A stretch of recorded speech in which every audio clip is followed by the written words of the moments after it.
వచ్చిందన్న ఆ ఫలాలు ఎవరు అనుభవించాలి? కష్టపడ్డ కార్యకర్త అనుభవించాలి. వాడేవాడు సార్ అంటున్నా. 10 ఏళ్ళు ఏదైతే మమ్మల్ని అరిగోత పెట్టుకుని ఏదైతుందో ఇవాళ మళ్ళీ ఏదైతున్నదో మళ్ళీ మాకు పెత్తనం చేస్తా. అభివృద్ధి అని మాకు అర్థం కాదు సార్ అంటున్నా. అభివృద్ధి కాంగ్రెస్ రోడ్డు చెప్తా మీరు అభివృద్ధి చేయరా? మీరు మంజూరు చేయరా? మీరు అసలు సిద్ధాంతం పెట్టుకున్నారా?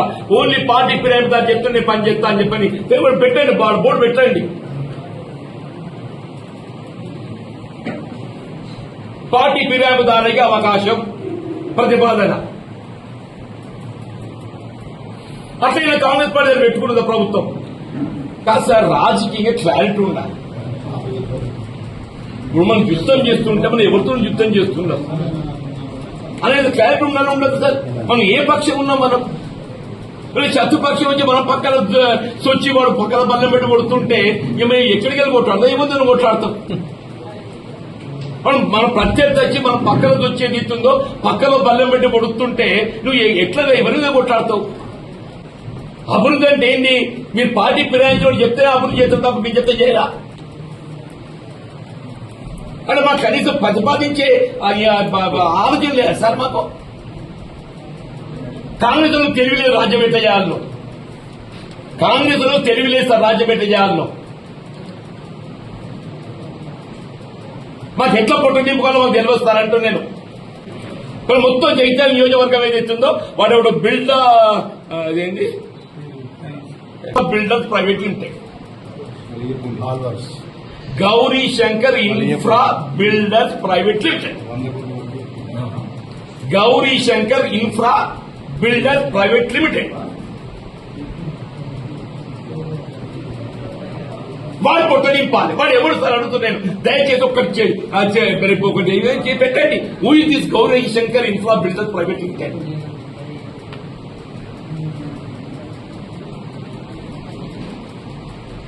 మున్సిపాలిటీల వర్క్ వచ్చినా వాడే చేయాలి, వాటర్ వర్క్స్ వర్క్ వచ్చినా వాడే చేయాలి, గోదాములు వచ్చినా వాడే చేయాలి. ఏ సార్ మరి చేసుకోవాలి, బతకని మనకి ఆశ ఎక్కున్నట్టు బతకని సార్. కనీసం మా రాజకీయ హక్కులు మేమనేది మా రాజకీయ హక్కులు అడుగుతున్నాం సార్. మేమదే మా రాజకీయ హక్కులు అడుగుతున్నాం. మా 4 దశాబ్దాల పోరాటాల ఫలితం సార్ ఇది అంటున్నాను నేను. ఇది మా 4 దశాబ్దాల పోరాట ఫలితం సార్ అంటున్నాను నేను. తేలిపోతుంది సార్. వారం 10 రోజులు ఎలక్షన్ డిక్లేర్ చేయగానే ఇంట్లో ప్రభుత్వ పార్టీ ఏది నిర్ణయం తీసుకుంటుంది. కానీ మనిషిని ఏదైతుందో మానసికంగా హింసించద్దు సార్. మమ్మల్ని మీరు మానసికంగా హింసిస్తున్నారు. ఎవరైతే కాదని ఒకటికే కథం చేసి సార్ అంటున్నాను. ఎవరైతే నిర్ణయించుకో ఆ పాపం వాళ్ళ జరుగుతుంది సార్.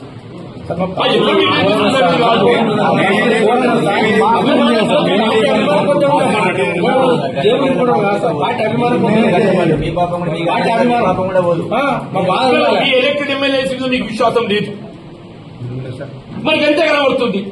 మీరు 20 మంది సభ్యులు ఎక్కువ ఉన్నారు సార్ అధికంగా. వీళ్ళు కాంగ్రెస్ పార్టీ ఎలక్టెడ్ ఎమ్మెల్యేస్ కును బీఆర్ఎస్ మధ్య వ్యత్యాసం ఏదైతున్నదో ప్రతిపక్షాల మన మధ్య 20 సంఖ్య ఉంది సార్ అంటూ నేను. ఎంఐఎం కూడా ఇండిపెండెంట్ పక్కన పెట్టండి. మన పార్టీని మనం చక్కగా చూసుకోకుండా నేను వాడేవనా తీసుకెళ్ళి పక్కన పెట్టుకుంటే వీడు ఏమైనా మంచిదంటే కాంగ్రెస్ వాడిని మీరు అది చేస్తాను కదా సార్. నాకు అర్థం కాదు. ఢిల్లీలో కూడా ఈ విషయం చెప్పలేదు కదా సార్. కేసీ వేణుగోపాల్ ఇన్ఛార్జ్ ఈ విషయం చెప్పింది.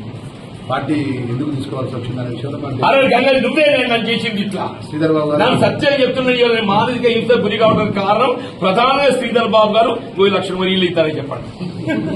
ప్రాబ్లం చెప్తున్నాను.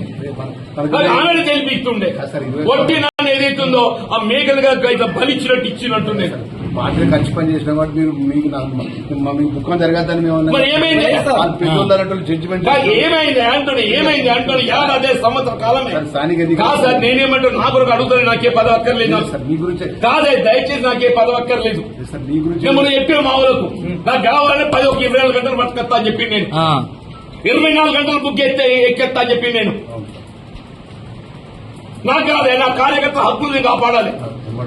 మరి రాజశేఖర రెడ్డి ప్రతిపక్ష నేత పాదయాత్ర ఎట్లా నడిచామన్నా?